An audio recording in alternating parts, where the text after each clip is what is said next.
Gonna say welcome to the Bitcoin Business Podcast. Super excited to be here today. I got a wonderful guest, Ed Giron. He's one of our newest consultants. Been really looking forward to getting him on here.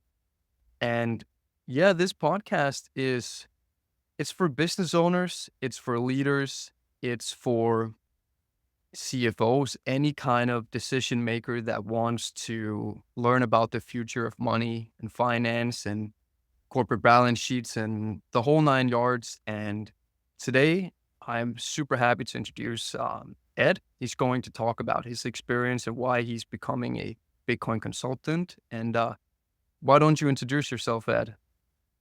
Yeah, thanks, Daniel.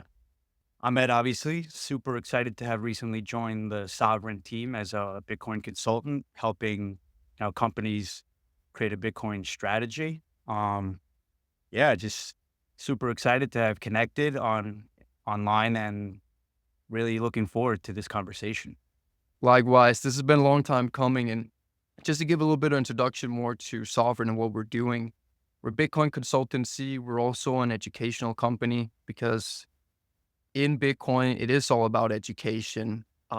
We offer bespoke advisory services, help people craft investment strategies, do custody setups, and advice on all the regulatory uncertainties and tax and accounting.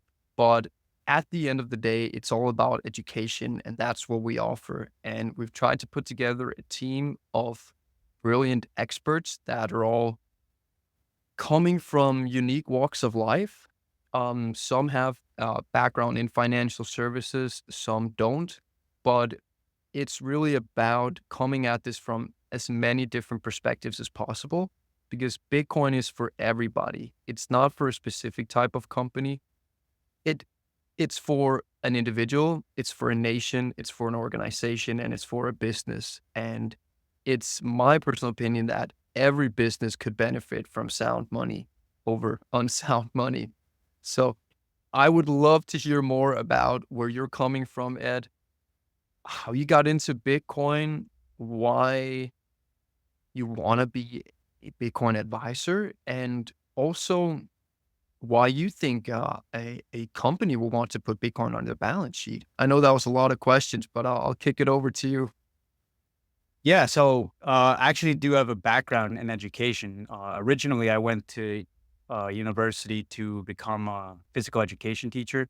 My early life was really revolved around sports, predominantly combat sports. So I was a collegiate wrestler, then transitioned to mixed martial arts after college. That was a big chunk of my life. But my my bachelor's is I had a bachelor in science in education. So one of the things that I think will really be helpful is my ability to teach and break things down super simplistically.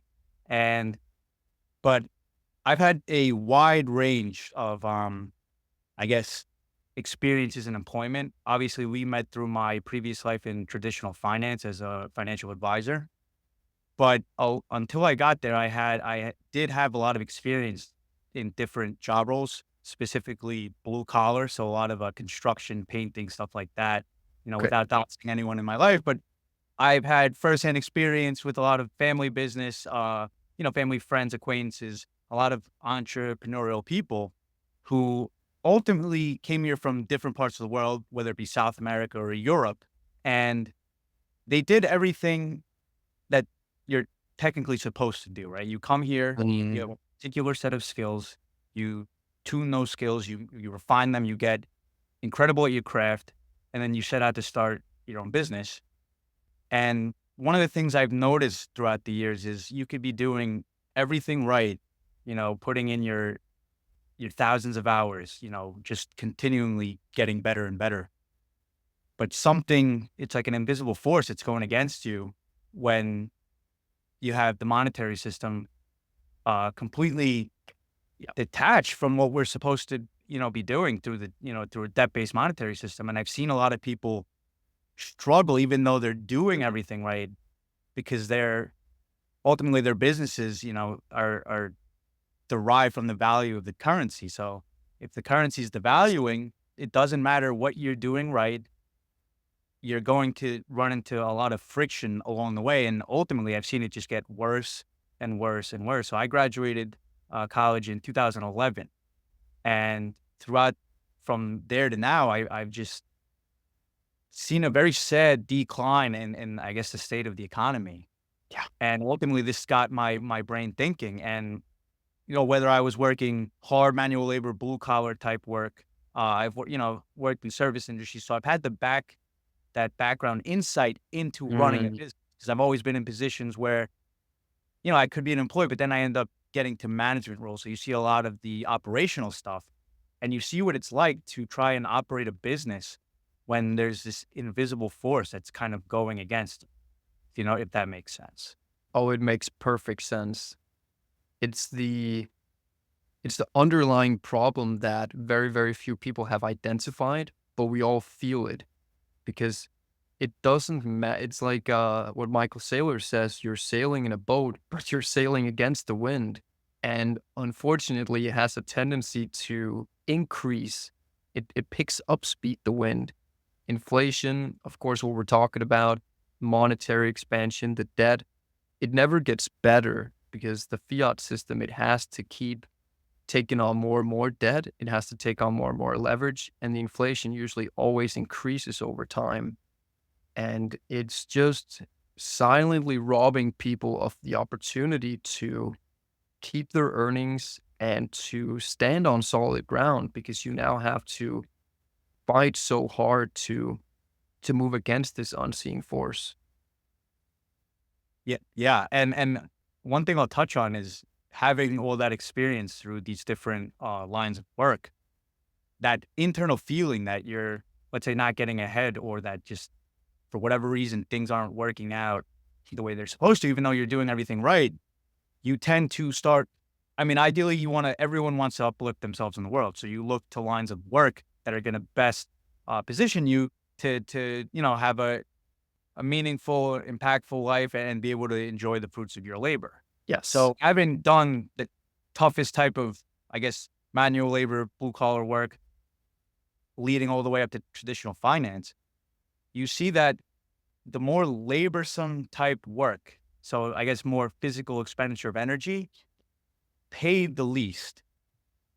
The industries that actually create and build things are struggling a lot more Yes. as you get closer and closer to that, I guess, digitization of traditional finance. What I notice is it's just such a large discrepancy in the amount of, I guess, how much you get paid. And the reason I bring this up is because once I got to that point when I was working in traditional finance and you start to peel the layers of how that system really works, I started to realize, it's not all it's built out to be. You think you're helping people get ahead. In traditional finance, your report card per se is beating inflation or CPI, reported CPI. Such a low hurdle. They reported at 2, 3. I mean, in recent years, it's been really high, but obviously, you and I understand that the numbers are completely manipulated and things are way more than reported to be. So Percent. when you get to that, when I got to that, it was even when I got to traditional finance, it was way before I even discovered Bitcoin. And Mm. the things for me was I always, as a my competitive nature from my early years, as a wrestler fighter, I always wanted to give the absolute best of the best products. And when you start off when you're tied to a brokerage, you can only offer the products that they sell. So in my case, it was mutual funds. Mm. And the more and more I started to, study, because again, I'm kind of crazy. I'm insane. I will dissect these funds and I'll see what's in them, the fees, and then I'll look at things that are outside of the purview of the brokerage. And you start to realize that the deals that they have may not be the best of the best out there. So it really got to me that I had to sit down with clients, look them in the eye, knowing that I can only provide them with what I'm allowed to sell, knowing very well that there's technically better things out there. Yeah.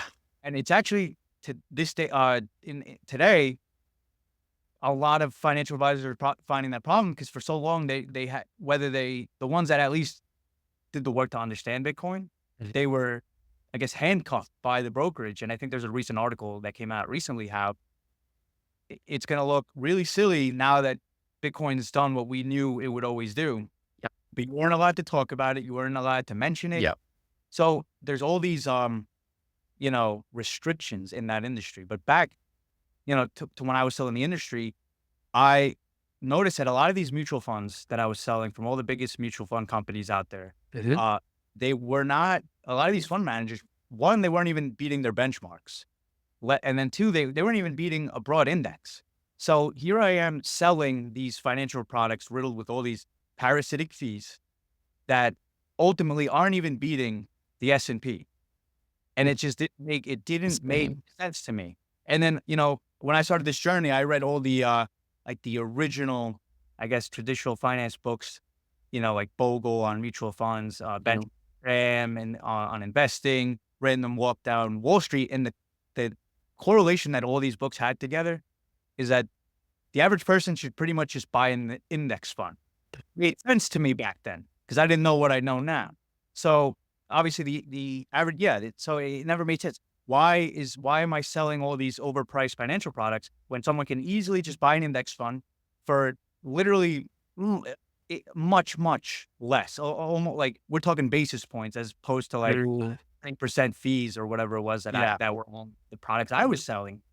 So eventually I had to step away, but that wasn't even the beginning of the how deep the rabbit hole goes with the financial industry. That was just me. I guess I don't know, maybe I'm too moral, but if I know I'm not selling the best of the best, and I know that uh, a lot of the value or promoted value that these companies give, it's not, they're not really providing real value. So once I just decided to step away from the industry and kind of had to go back to, blue collar work or whatever I could find Mhm. it. But eventually, you go deeper and deeper and you start realizing, okay, well, why isn't a broad index, just outperforming anything? You start looking researching central banking and all these things. And long story short, you realize that this is just a giant wave riding on manipulated central banking policy, whether it be, reserve policy, 0% interest rates for over 15 years. Obviously, companies operating on cheap debt, it's going to make things a lot, I guess, easier, but it also leads to a lot of waste and malinvestment. Yes. Yes. Share buyback. They borrow against their shares. It's 0%. Buy them back. Prop up the price of the assets, and it creates this illusion of I guess prosperity. So you have this giant wave, and not to and you have quantitative easing. So you have the central bank buying back all the government's treasuries. It's just a giant fraud, to be frank. It So is. Yes.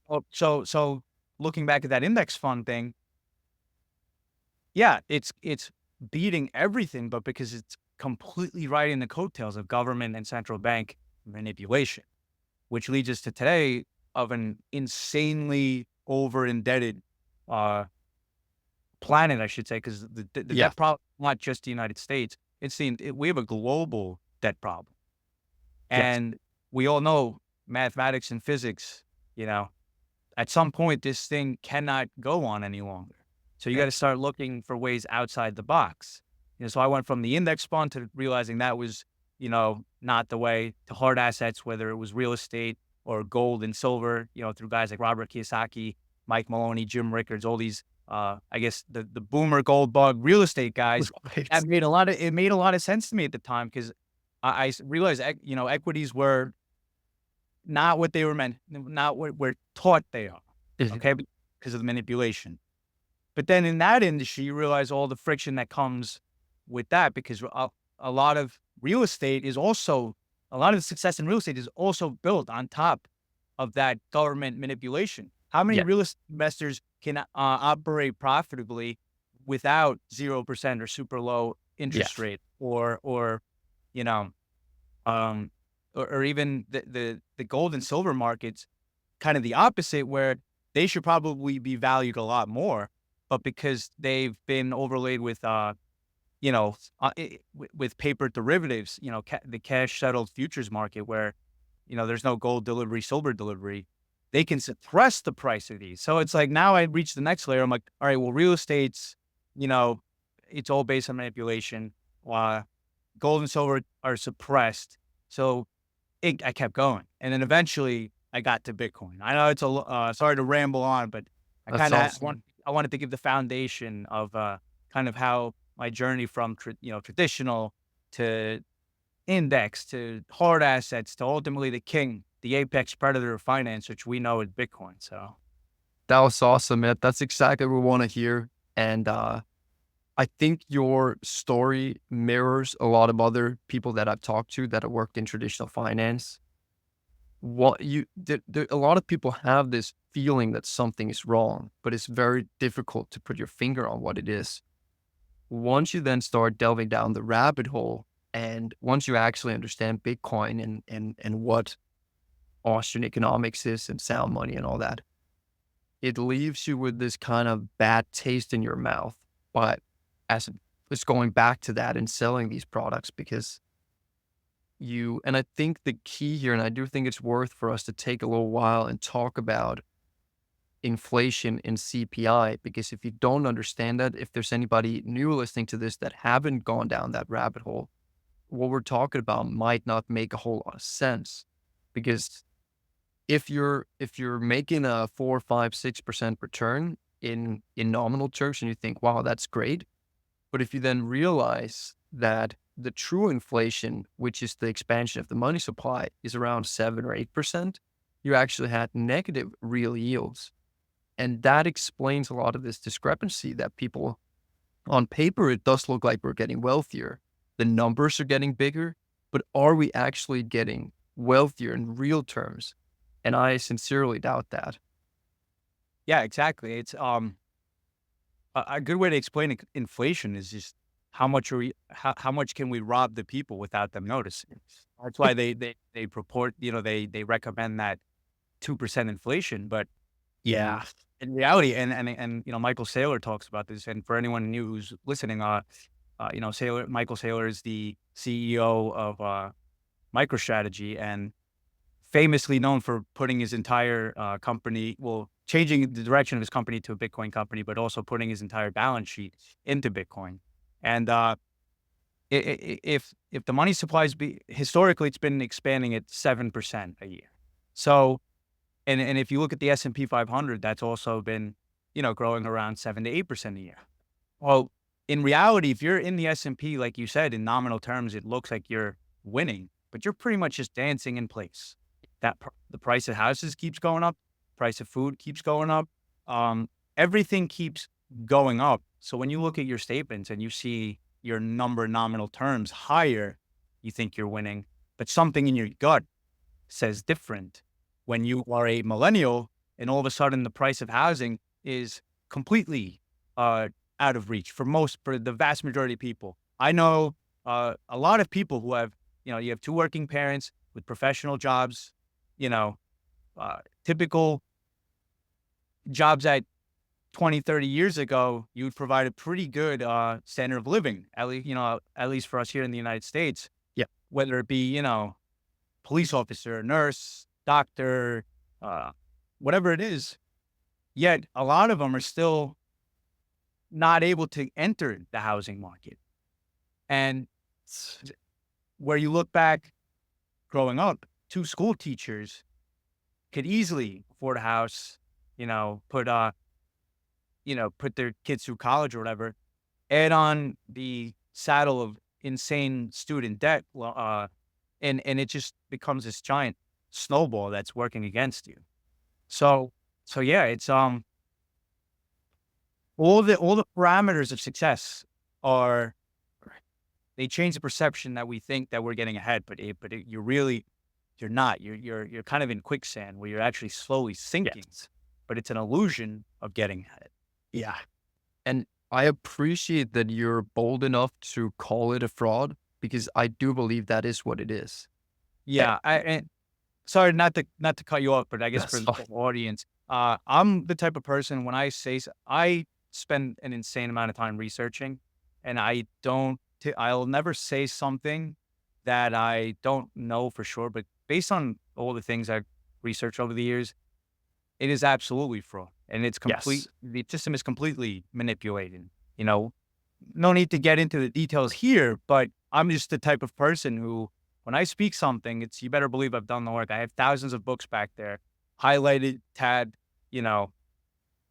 So yeah, I just wanted to put that I'm out happy. there. You gotta get those bookcases behind you, like some of the Yeah, bod like Preston Pysh, so everybody can see how smart you are.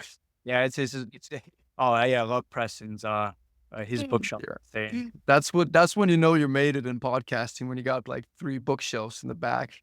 Yeah, But it's all I do is research, read, and try to well, unlearn things that I thought I knew to be true, but then new information comes in and you got to kind of restart. So that's been the journey. I admire that, and I admire people that have the guts to call things out, because I think some people are, I might not always be the most diplomatic person. I'm a pretty straightforward guy, and I just call things the way I see them. I mean, we don't have to get into the whole Jekyll Island thing and put our tinfoil hats on, but what we're experiencing now, it did not happen by chance. It was not something that we just stumbled into. I'm not saying there's a bunch of people sitting around like maniacally, like planning to rob people, but this system we're living in, this fiat system, was created purposefully to enrich certain people and give power to certain people. And I don't believe for one second that it's just a coincidence. And to just continue on the inflation thing, if you look at the CPI, it is a scam, because the CPI is supposed to measure the volatility of prices. But what do? If something gets too volatile, oh, we got to take it out of the basket now. How does that make sense? You're supposed to track the volatility, but oh, we can't include energy because it goes too much up in price. How does that make any sense? Inflation's not so bad if you remove food and energy. Yeah, It's it's oh yeah, my they use goodness. hedonic adjustments where they pick what suits the narrative. So they take Yes. out, put in. It is manipulation, and just to slightly touch on the Jekyll Island thing, not to get in there, but again, speaking as someone who's done the research, this financial system is 100% by design. I know a lot Yes. of times we say the financial system is broken, but it's not. It works exactly That's how a we good point. and be. Again, I don't speak on things I haven't researched. This system is coldly calculated, Yes. working as intended. And I think that's why when you find something like Bitcoin, it it almost kind of takes over everything because you want to do everything in your power to help facilitate a system that's going to put control back into the hands of of people, or Yes. back in the human race, where everyone's this current system has everyone working exponentially harder for currencies working exponentially weaker, like Michael Saylor says. So it's you could do everything right, but if your denominator is eroding, how much faster can you run? How much faster can you row against a tidal wave? And Yes. now we're reaching these levels of in the debt numbers are they're almost the mind can't really even comprehend No, no, no, no. the amount of debt when not only trillions, but it's like when you add in derivatives, we're in the quadrillion. So like that, no one even knows what that means. What does that even mean? I don't know what that means. That's too And much. it's yeah, so it's super important for I think this during these times for people to really start understanding what's going on, how the monetary system works, why inflation is working against them, why all this Keynesian economic nonsense that government should be in charge of money and allowed to create money from thin air and use it as they see fit. Which, let's be frank, if you look around the world, it's for utter devastation and chaos. Yeah. So yeah, Bitcoin's super passionate for me. It's not about making money. I mean, obviously, yes, you want to uplift yourself, but I think sometimes when you see the true root of problems and you really want to make a change, you kind of have to be willing to lower your standard of living and go all in and just really try to bring this new system forward. And obviously that can be in many capacities. I think all types of Bitcoiners and people in this space fit a role, whether it's through the professional capacity as an advisor, as someone just posting on Twitter. I'll keep it PG. Uh, every person plays a role. Educators, the confident. Every single person plays a role in bringing this forward. So until we have billions of people, onboarded, understanding what Bitcoin is, why it's important, we have so much work to do. And Yes. luckily, I think this is a capacity that I'm going to be, based on my background in education, traditional finance, I could kind of merge the two worlds and Yes. get in the thousands and thousands of hours I've put in on understanding the monetary system and Bitcoin itself. My role here is to be the conduit for, I guess, businesses or people in a professional capacity to Yeah. understand this asset. You're going to talk to an individual differently than you talk to a CEO of a company or a small business owner. Yeah. There's all these different avenues, and you kind of have to understand who you're talking to and how to approach it.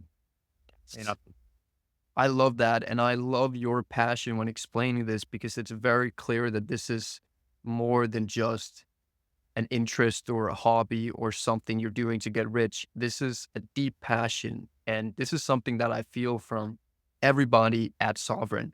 Doesn't matter where you've come from, everybody says pretty much the same thing. I care about the world and about people and about money. And I care enough to dedicate my time and my energy to educating people on what they need to know. And the reason I wanted to also highlight the planned nature of this thing is that I think it's important to remember that we're not the crazy ones coming out saying all this stuff. What we're saying is just what's actually sound economics that's always been. What happened with Keynesian economics and with the Federal Reserve back in the early 20th century, that was the weird stuff. That was the stuff. That's why when we say Jekyll Island, that's because these rich and powerful bankers and all these people, they met in secrecy in order to push their agenda with the central bank through because they knew if they were doing it in public that people would not want it. You can even go back and listen. I'm not American. I'm from Denmark, but if you read what some of the founding fathers said, like I believe it was Thomas Jefferson too, it's like central banking, we can never allow this in our country because it will derail our foundation as a country. And I think people understood this because my point is we're not the crazy ones coming out saying this. We're just saying what people have known for hundreds, and I would argue even thousands of years, but it's coming back now with a new technology that is superior to gold, which was what people used to attach these ideas to in the past. yeah, to touch on that, because I have done such extensive research on this. It goes way, way before even the Federal Reserve. Actually, Mhm. you can trace this to Europe, the central bankers in Europe, Right, right. and it goes even. There's a book called Babylon's Banksters, so it goes back to ancient Babylon. Interesting. It's just the way they manipulate it changes with the times as new technology Yes. out. Okay, so but to get back on track here, yeah, well, I'm obviously based out of the United States. This country was founded on fighting off central banks. So first, you did Yes. have Thomas Jefferson fought off one of the first central banks that the central bankers of Europe wanted to implement here in the United States. And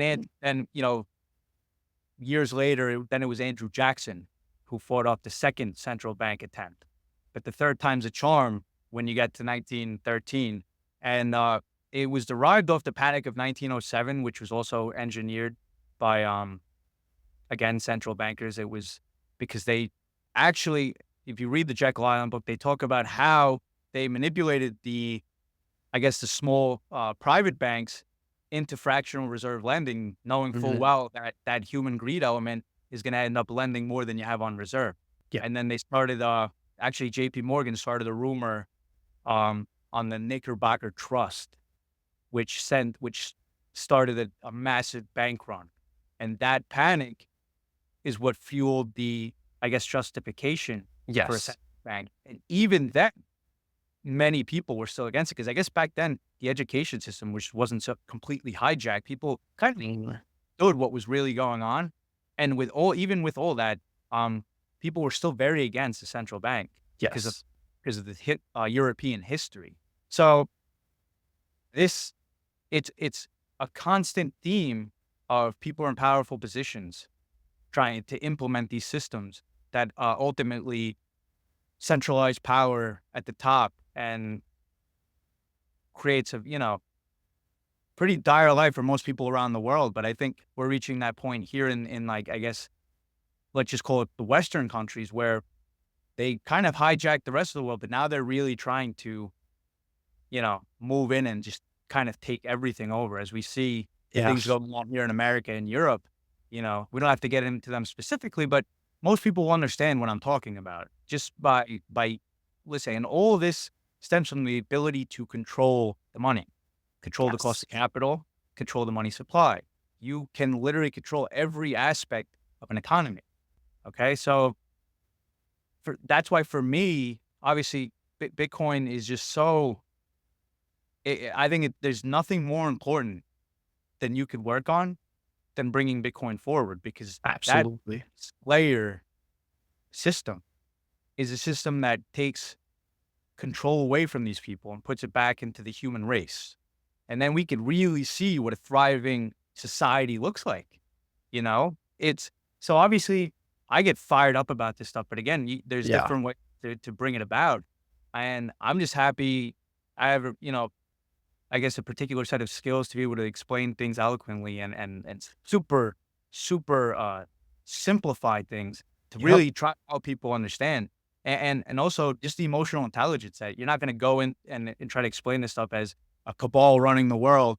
You know, it's more of just like, if you have a business, uh, you're doing everything you can. You're exhausting every option you have, and yet your cash flows are eroding. So what do either you're forced to either do a dilutive acquisition, uh, you know, sell, pay out dividend, whatever it is, invest back into the business. But again, it's kind of this feedback loop where your options are on. This is what Michael Saylor discovered, and that's why he went down the Bitcoin rabbit hole. So Exactly. all these different pinpoints in society that need Bitcoin. Everybody needs Bitcoin. Yes. Like I think you had mentioned, every single, whether it's an individual, corporation, nation, state, because everything is derived from how a monetary system operates. When you have a monetary system that no one controls, no one can manipulate, that is the absolute foundation you need to create a thriving society, not just in certain countries, but for the whole world. So I think this is the point in time where anyone down this rabbit hole needs to kind of look themselves in the mirror and say, obviously you want to enjoy your life, but if you understand the things that we understand, and if you should really do everything in your power to bring this forward, because I got news for you. The world that these people that we're talking about want to bring forward, it's just more control, more centralization. It's like a vice grip that's around your neck. It squeezes, inch by inch, till one day you wake up and you realize a lot of the world you grew up in no longer exists. And I know people can see this, and I think it's super just it's vital at this point to for the people who understand this stuff to just get in some capacity. And that's one of the main reasons I'm super excited to be part of the Sovereign team, because obviously this Bitcoin space is brand new. It's only 15, 16 years old, and a lot of people just still don't understand it. I have Venmo, I have Zelle. Why do I can send money easy? Oh, I have a 401k and an IRA with in the S&P. Why do I need Bitcoin? Now I Yep. missed the boat. It's way too expensive. There's all these things that people just don't understand.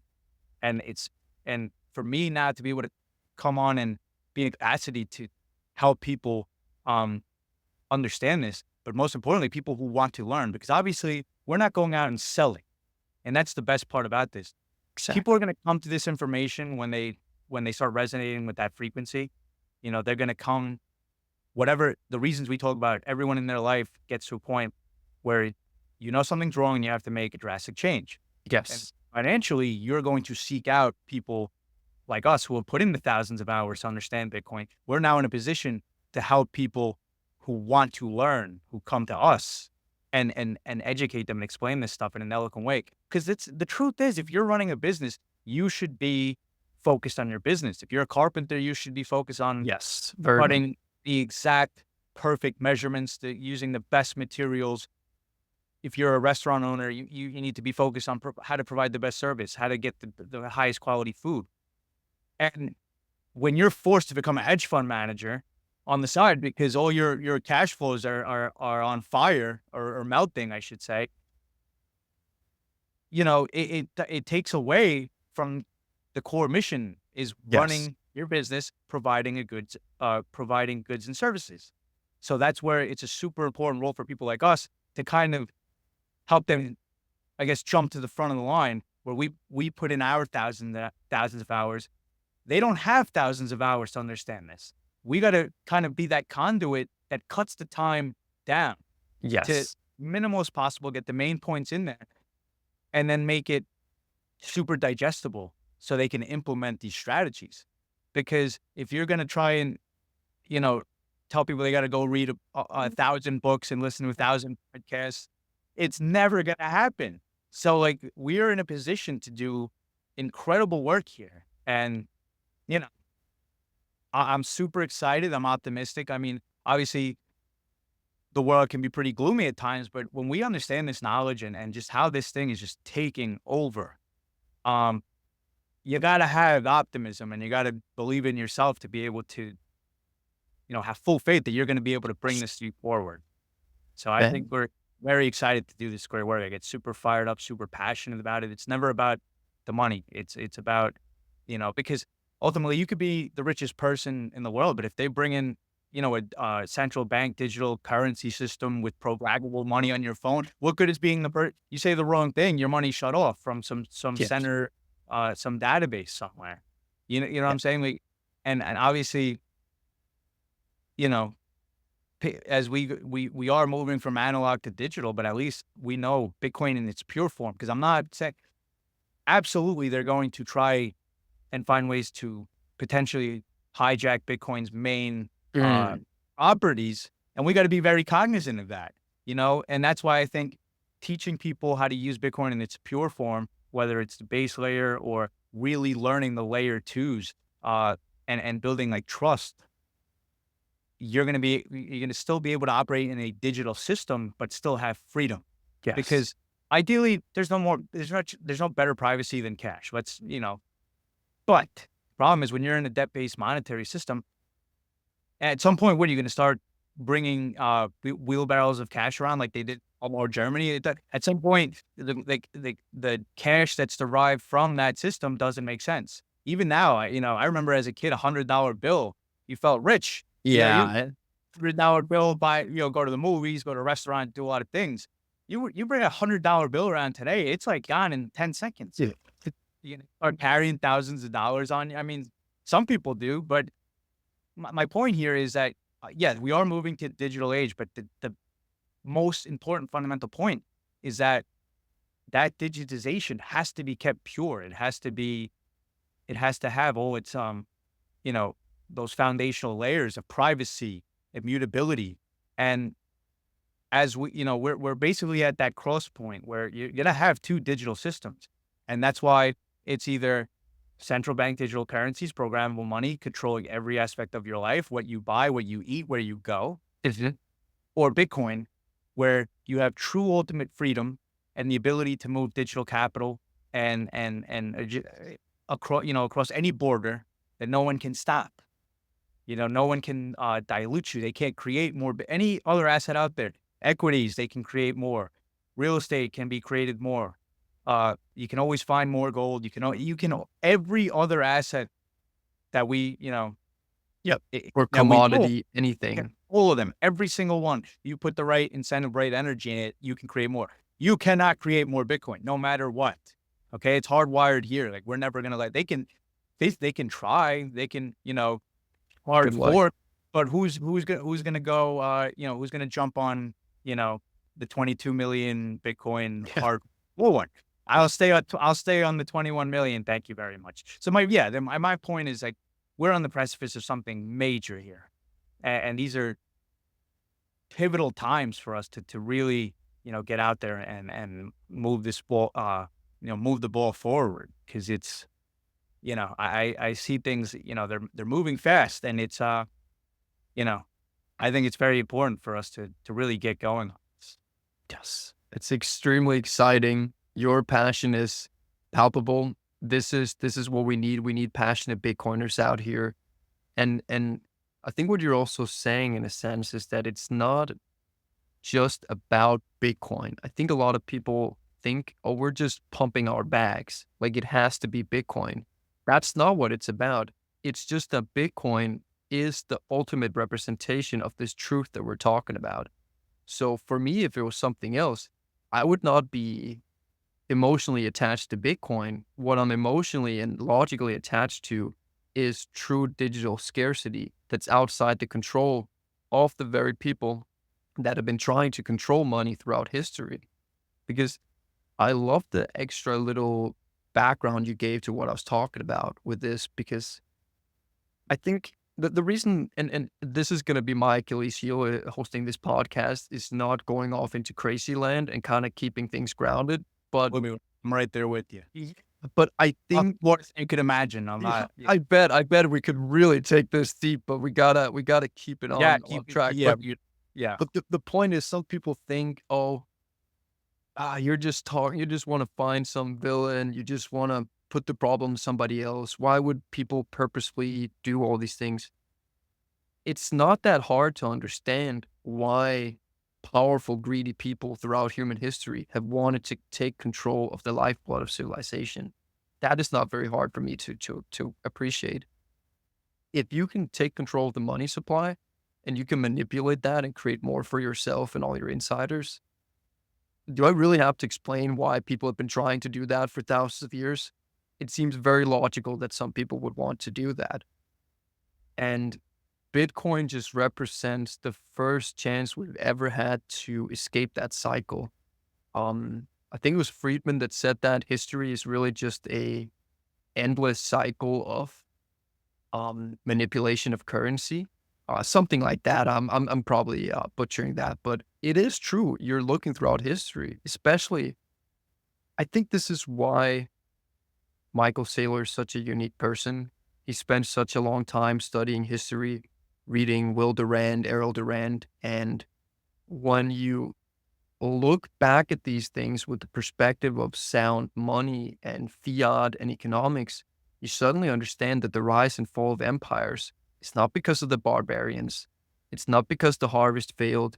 It's because they were debasing their currency. And it happened with coin clipping. It happened with Europeans coming to Africa with their glass beads and just mass producing their currency.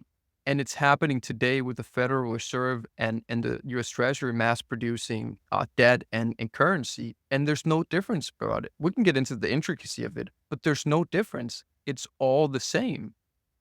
Yeah, and I guess a good way to look at it is, like how you were saying, like, for thousands of years, there's always been groups of people trying to control and enslave. Of But course. it's almost like Coincidence. when you see let's say out in the wild, like a predator, or whether it's a shark, a lion, and it eats a helpless animal.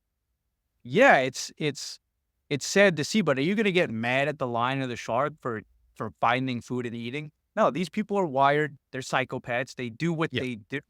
So what do you have to do as the I guess the to not be eaten? You find a way to a way you find a way out. So you run faster, or you know how to maneuver. Okay, so Bitcoin is that to the human race. These people are going to do what they're going to do. They That's a try to good enslave. point.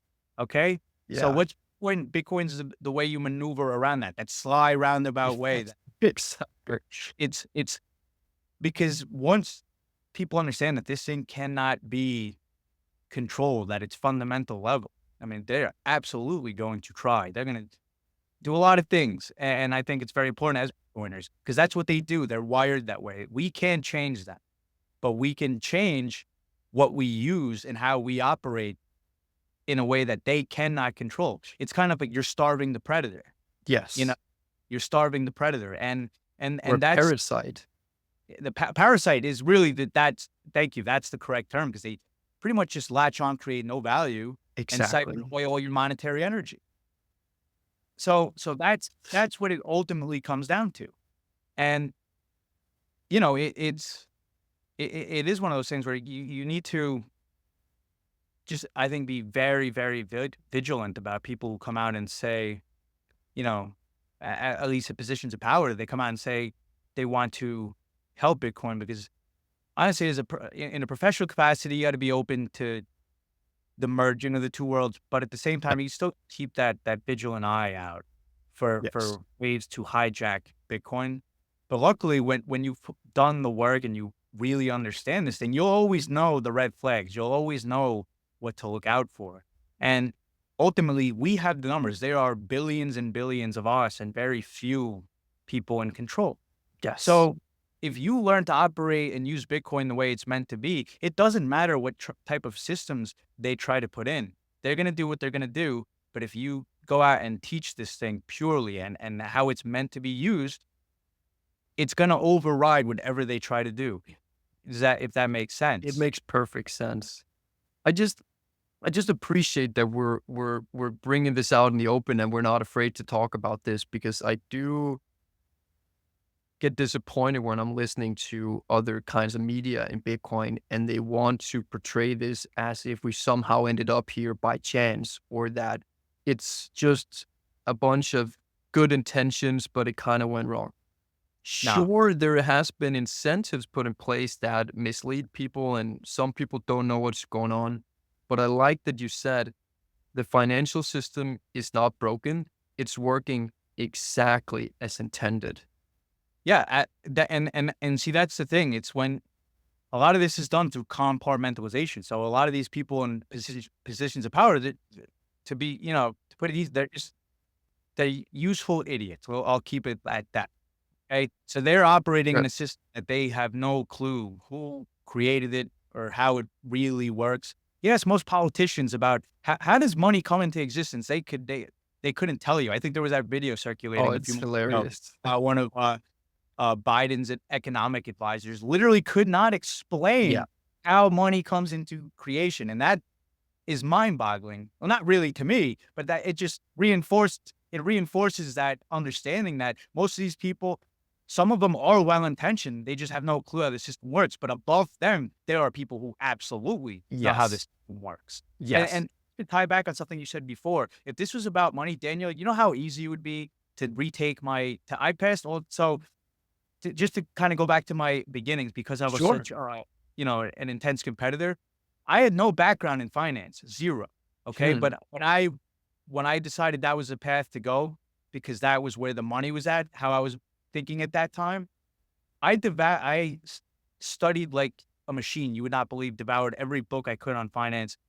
I had no background. I passed all these Series 6, 63, 65. Those are the licensure exams Sure. they have here in the US. Passed them all on the first try with zero. When I tell you I was a cage fighter, phys ed teacher. That I had no background in I understand and then taught That's very myself impressive. yeah, taught myself thank you. I taught myself this in pretty in the span of a few months, passed all these tests, got my like, you know how easy it would be for me to, if this was about money, to go back, retake these tests and sell, especially at this point when everything's has been based on the Fed of the Fed stepping in whenever markets come down, Yeah. quantitative easing, flooding the economy with fake currency, propping everything up. It would be so easy for me to go back to that industry and make an insane amount of fiat just selling stuff that I know in my head is worthless, but my report card's beating, CPI or whatever benchmark there is, knowing full well that real inflation's 20%, Yeah. not, so And honestly, I don't think that system's going to work moving forward because of the debt anyway. A lot of that system is based on 40 years of declining interest rates and just complete manipulation by the Fed. In 1987, Black Monday, the Fed steps in. 1998, long-term capital management, huge hedge fund blows up. Fed orders the banks to step in and rescue the hedge fund. Then you get 2008, Fed steps in. But now I think we're reaching that point where at some point, the curtain gets pulled and you're going to see who's behind, because the U.S. has this insane amount of debt and someone has to buy that debt. So when these bond vigilantes start unloading this debt to be compensated at higher rates, it doesn't matter if the Fed starts right now. They're starting to cut rates after jacking over at the fastest pace in history.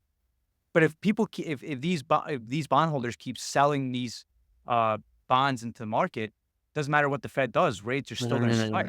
You understand how bonds work? It's a inversion price and interest rate. So we're at that point now where even the old traditional finance playbook isn't going to work. Most people in traditional finance never operated in a system where there hasn't been that easy money and the Fed there to save the day. Because at some point, the only people left to buy this debt is going to be the the Fed. Yeah, That's it's called yield curve control. So they're gonna and when that happens, the amount of currency that they're going to have to create out of nothing to keep buying up all this debt, most people in traditional finance are not going to know what to do. But it's not about the money. Anyone could I could go back into that industry and sell a bunch of nonsense and make an insane amount of money, because I know that's just that system very well, but I don't. Why? Because it's about so much more. It's about yeah, bringing this planet forward, the human race forward. And so I'm glad you did touch on that. If this was about money, I'm sure you have your background in business marketing. You could go and do a ton of other stuff that I'm sure would pay a lot more than Bitcoin. But we're the pioneers. So exactly. we rough it out here in the beginning to bring this thing forward and ultimately make this human experience a lot better for people. Because the way things are going, if we don't do everything we can, I don't think most people are going to like the systems that they ultimately bring in. So No, and it's only going to keep getting worse. That's what I was saying at the beginning.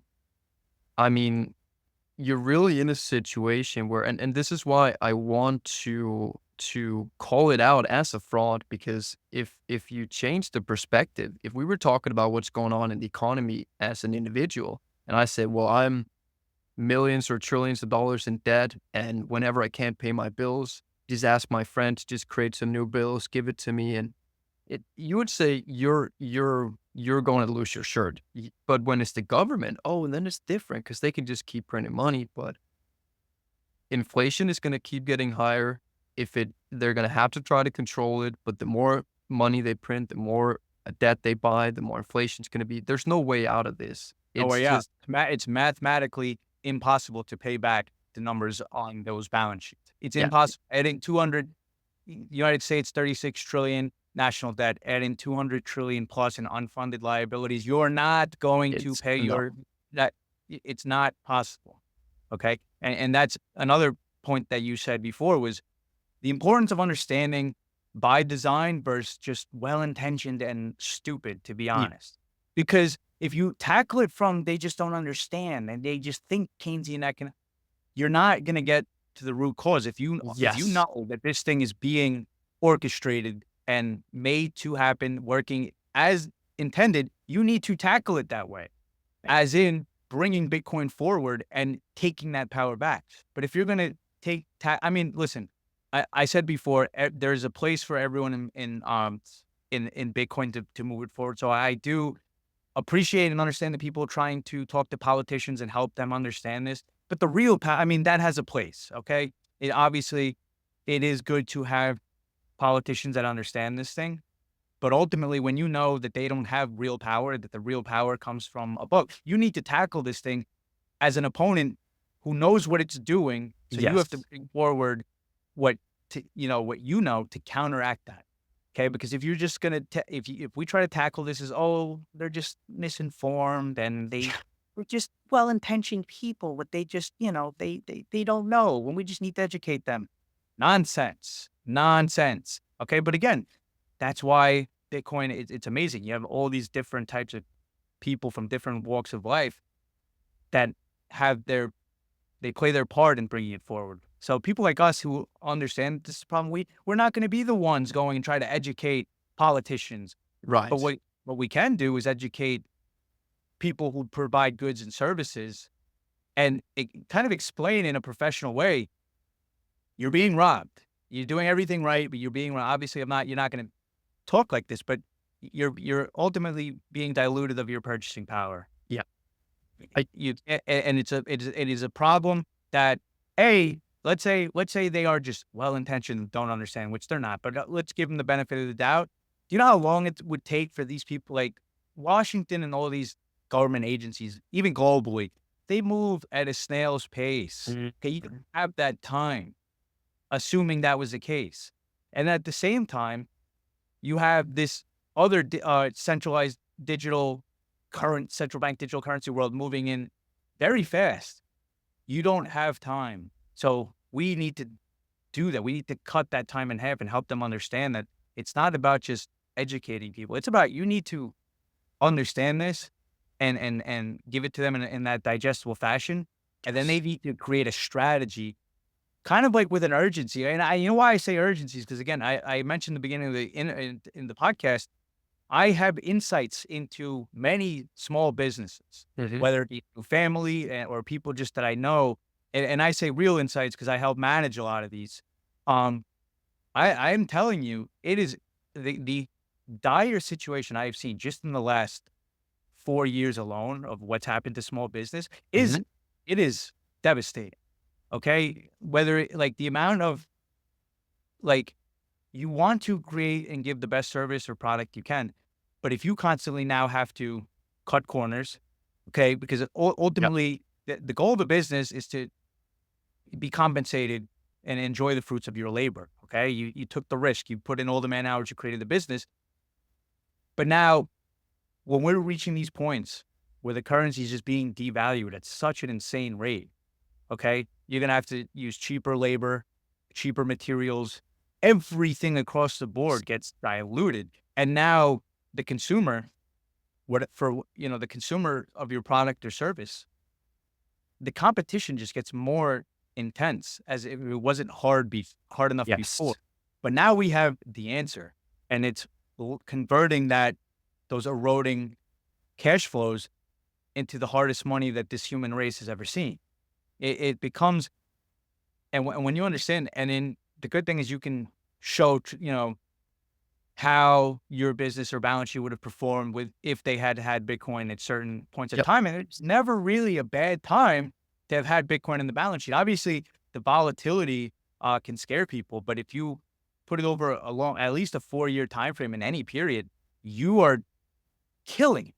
I think, I think, the lowest CAGR or compounded annual growth rate Bitcoin's had is like 50% over any time frame. So when you're able to help business owners understand that even this 1, 2%, 5, 10% allocation, depending on how open they are and how well they digest the information, it does all of a sudden those problems you had, you see a light, you see a way out, you see hope.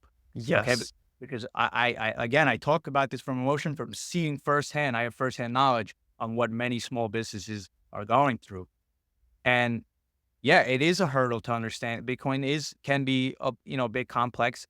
Like I think you had said in the pocket, it's the easiest and hardest thing to understand at the same time. Yes.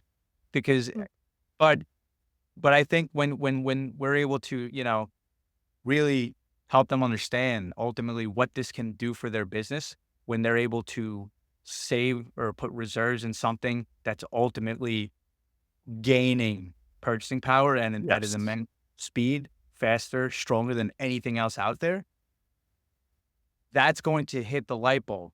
And then when you have one business that does it, another business is going to see what's happening for them. Well, like Yep. now we have to do it, and then it kind of creates that feedback loop of because the competition's fierce, but then you see someone who made the jump And then all of a sudden now their competitors have to make the jump. And this is how Bitcoin spreads. Yes. And this is just that small niche of, the small, medium enterprise businesses. But you have to start somewhere, and you got to use your skills to penetrate that niche market. So for us, Yes. it has to be the business, but there's so many ways that people can bring this forward, you know? Yeah.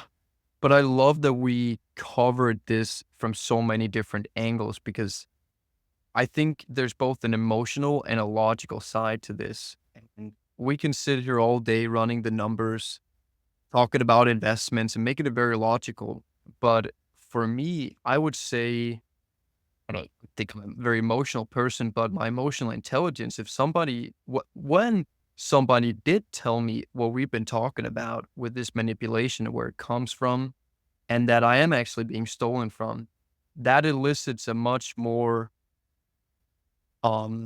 stronger reaction in me. Because you really have to be upset. You have to think, this is actually not fair, what's happening to me. I am actually in a terrible situation and it's of no fault of my own. And what you were saying about inflation, I think in an article I wrote, I called it the dual forces of inflation because as a business, everything that you buy, all of your costs, your input, they're going up in price. But at the same time, the consumer, your customer, their income is also being inflated away. So they have less disposable income. So your costs are rising and the amount of money your customers has is decreasing. Yeah. And let me just add something here because Sure. the top of my head, the way you explain that, I don't know if you've seen memes or just being out in general, how there's people are calling tipping culture, where every Mm. small businesses, at least here in the United States, typically, tips would be for for service industries if they did a great job or if they went above and beyond. But now we're seeing every type of, whether it doesn't matter what industry it is, it could be I've seen um just non-service industries asking when you scan your card, asking for a tip. And That's a lot of crazy. yeah, and a lot of people, uh, I understand why, but a lot of people understand, why am I tipping for, like, you didn't do anything, you didn't provide or go above and beyond. And there are all these memes out there about what's called now tipping culture. But with the knowledge that I have, I understand ultimately that the business owner cannot operate profitably because their Yes. inputs are through the roof. They cannot operate profitably paying the workers more. Obviously, you're in business to make a profit, okay? So when your inputs are through the roof and you cannot pay more to your employees, you might as well shut down. So what do they have to do? They have to find ways to Yeah. get Cut to, corners, anything. so now everywhere you see, you're going out and seeing people asking for tips everywhere. That is the plight of the small business owner. And what happens? You have, people, a lot of times they don't value these, I guess, lower paying jobs, but society functions it needs to function with all people in all different capacities to provide value. So Yes. when you have someone in the service industry who cannot even afford an apartment, because where I live in New York, the rents are astronomical. Okay, Right. so where is the person who is working as let's say a server? I mean, most of these people have multiple jobs. Let's be honest. But let's say in the past you could at least provide a decent living for that coincides with that line of work. We're at Yes. the point now where none of these people could provide even a respectable apartment. And I have firsthand knowledge. Construction industry. I know a lot of people that live in bedrooms for $900,000 a month for a bedroom in a shared house. And It's this is disgusting. okay. It's immoral that we've ended up in this situation. So now you have the derivative of unhappy employees because they're working their tails off. The business owner can't operate profitably by paying them more. So now you have this whole feedback loop of just when you're unhappy, you're not going to do your best work. You're not going to provide the best service.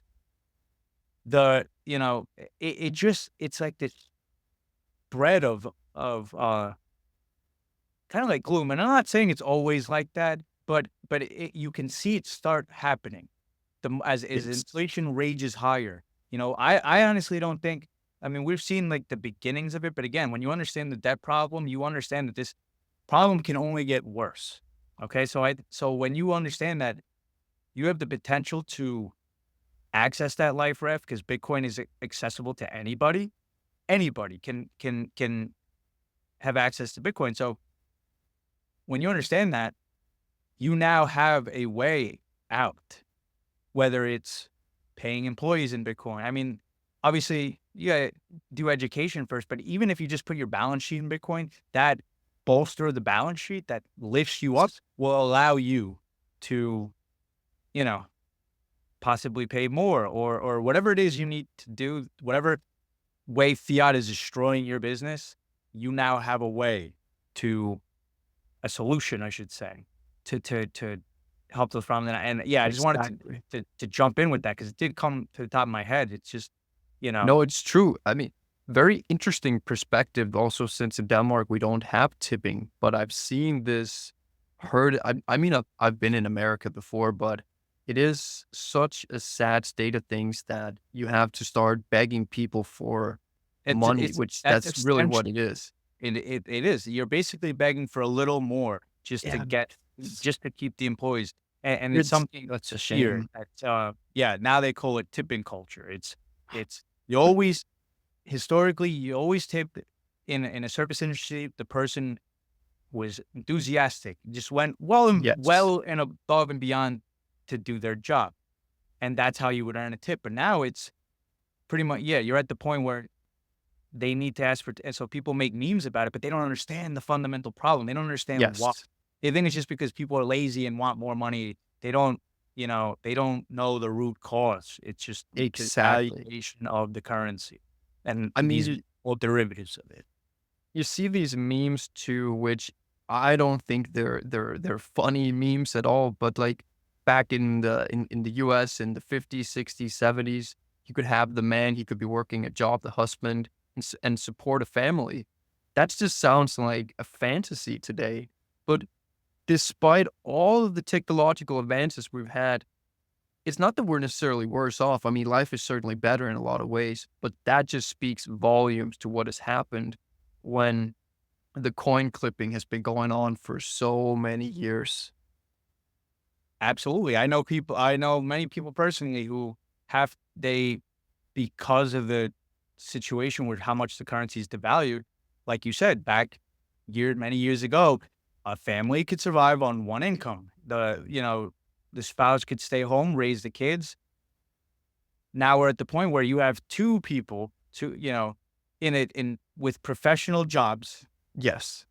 who are on a hamster wheel just to get, let's say they're even able to get a house, now to keep that house. But now you're seeing people having to find infant daycare. Imagine, I mean, you get your maternity leave, but what, 6 months? Okay, 6 months or a year max. I don't even think most people get anywhere near a year. But what, now your baby's a year old and now you have to pawn it off to someone else to raise it because you have to It's work just to crazy. keep the roof over your head, just to keep everything paid.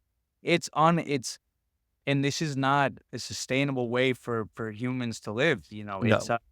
You know, admittedly, obviously, growing up here in the United States and Western countries, uh, we've had a lot of privilege, and because we've had well, at least in the U.S., the ability to have that world reserve currency. Like most Yes. people here don't understand that it really has nothing to do with, and this could be controversial. It's not so much about the country itself, but people don't understand how having the ability to create credit from nothing puts you in a position. Like most people operating now, living their whole lives, have no idea that they've had that first world reserve currency privilege.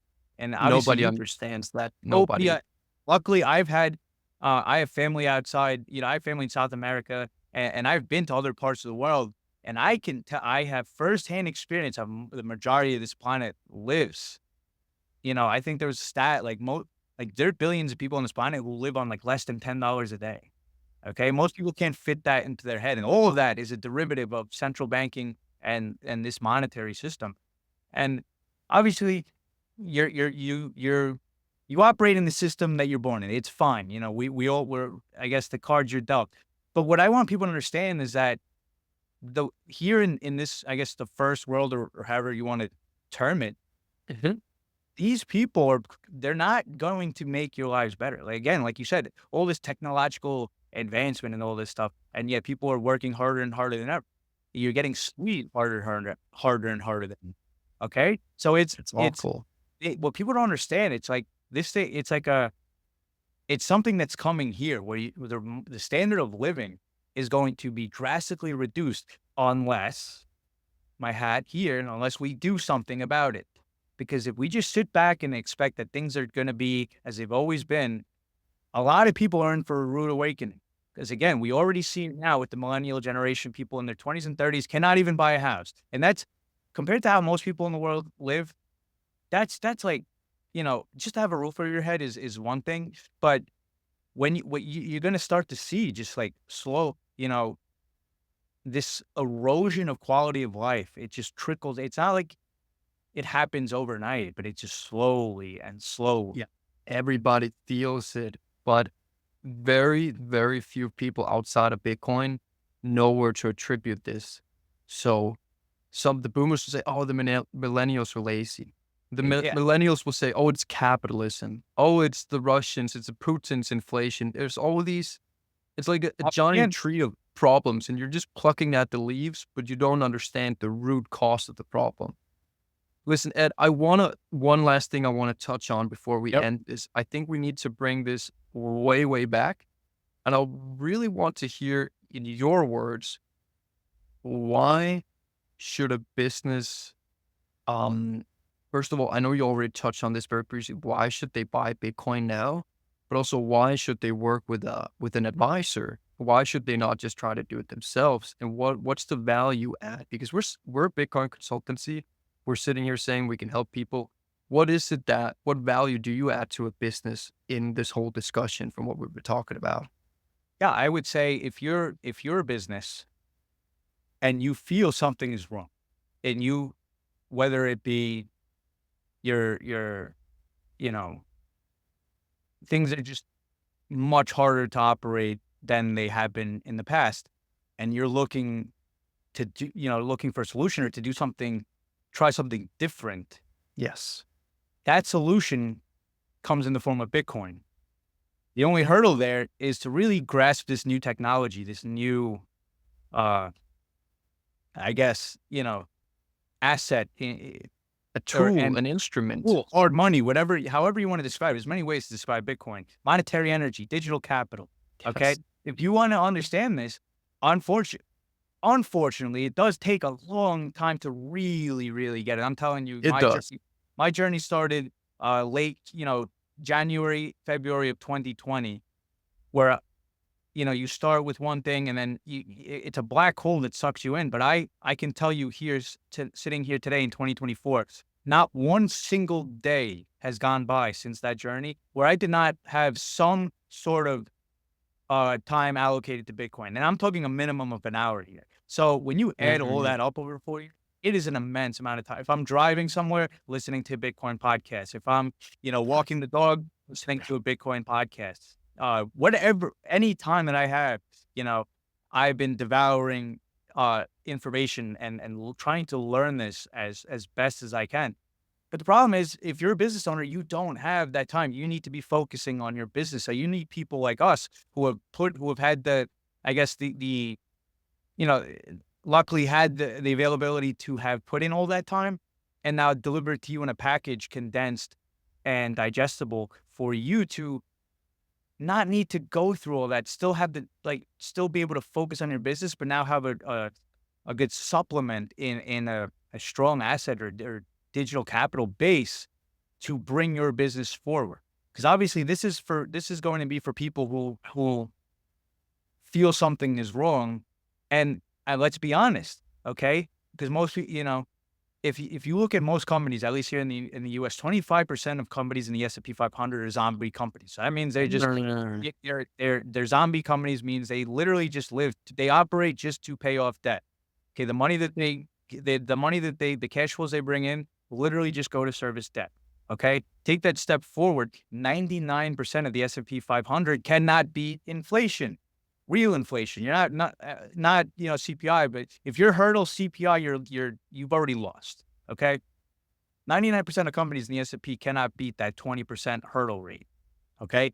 And then that leaves 1% of the S&P 500 is pretty much slightly maybe beating it by a little bit.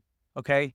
So what? And that's what the Magnificent Seven or the FANGs, like Right. the big tech darlings that everyone knows. So you're gonna put your entire uh all your eggs in one basket are based on 7 companies that are just massively overplayed, overpriced, if you ask me.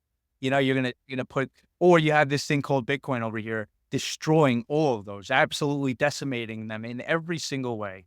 Okay. And then you have the examples of the companies who have taken the lead. MicroStrategy to be one of them. There's a reason MicroStrategy is destroying pretty much every company. I think even Nvidia at this point. Yes, So they did. it's one of these things you have to learn. If you feel something is wrong, and the statistics tell us that something is wrong, when you have a quarter of U.S. companies that are zombies, 99% of the S&P that can't beat real rate inflation, obviously something's wrong in the corporate and business world. So you have you have your options there. Which one is the one likely to help you succeed or get out of the problem you're at? We have all the statistics. It's all right in front of us. We just need to learn or help or have someone like ourselves, someone like ourselves to be in that capacity to show this to you. Because a lot of times, unless you're in this Bitcoin world, you don't even know this. No, Most that's people think the S&P 500, is at all-time highs and doing all this stuff. But when you lay it over M2 money supply, you're dancing in place. You're not getting ahead. But you need yeah. people like us to explain that. It's a great pitch because I know how many years it took me to understand this, and had I had you sat me down a couple years ago and had this conversation with me, my life would have been very different. But it's not too late for that because we're still Bitcoin, 0.1% of humanity's assets. The upside is still ahead of us. It's Speak. not too late, but I think no matter how much money you paid for an advisor or to get into Bitcoin, that is going to be worth it at the end because the opportunity cost of wasting time, doing it yourself, getting wrecked, you need professional help. So Absolutely.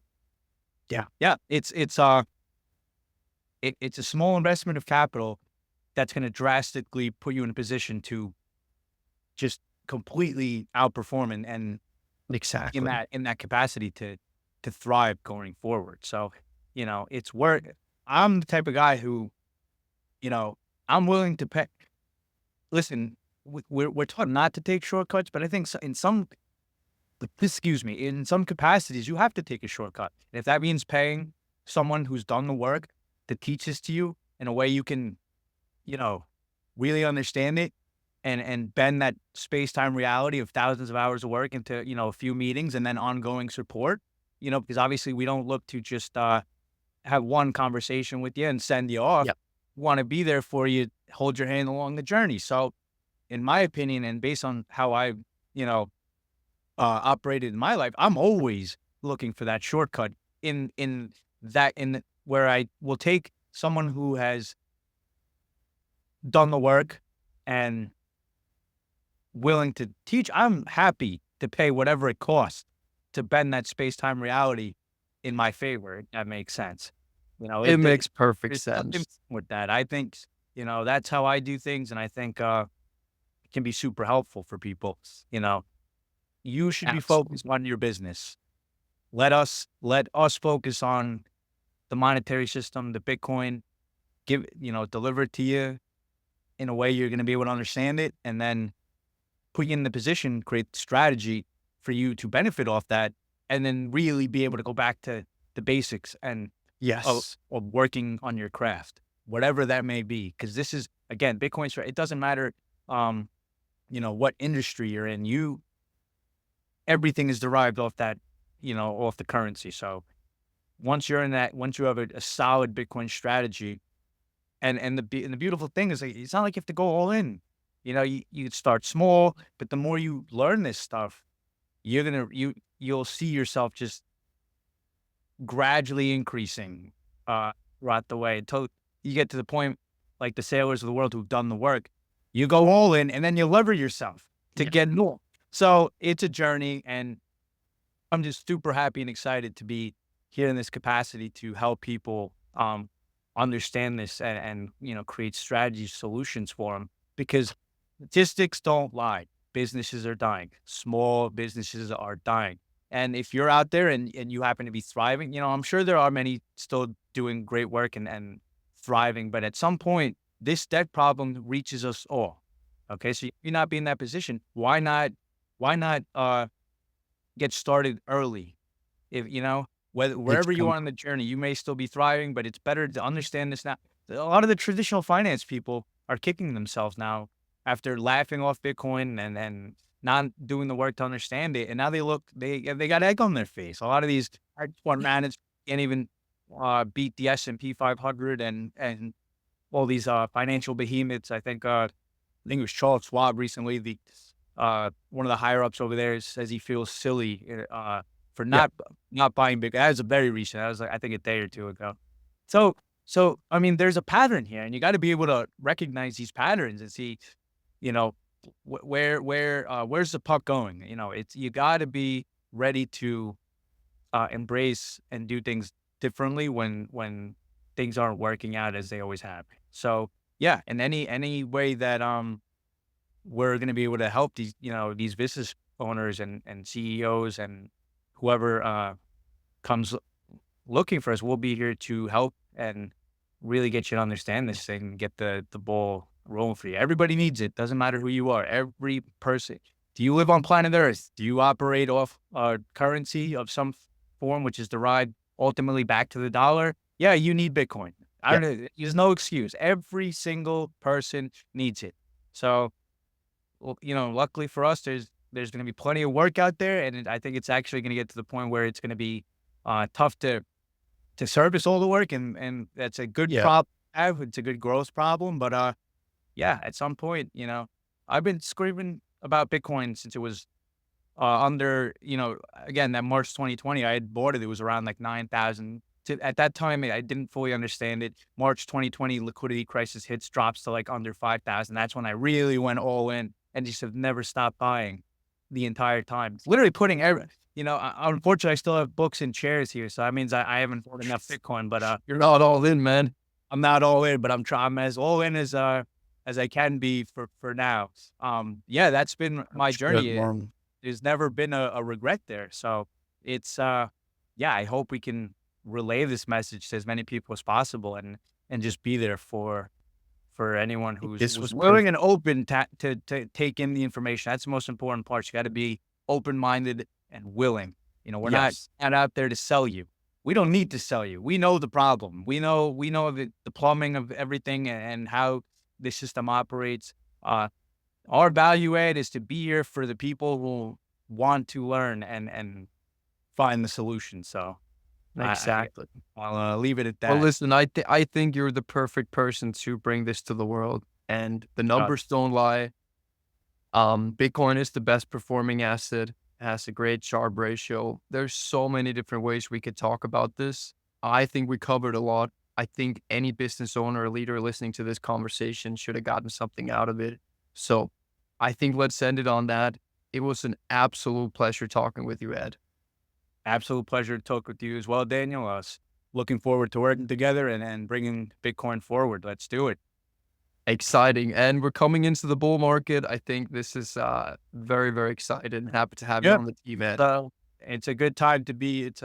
Bitcoin's, I guess, fun again for most people. So I mean, for me, it's always fun, but I think the bull runs particularly get people more excited. So yeah, great time to be to Amazing. go on. Well, So let's end it on that. Thank you for your time, Ed. I wish you a wonderful rest of your day. thanks, Daniel. Appreciate it. Take care. Thank you.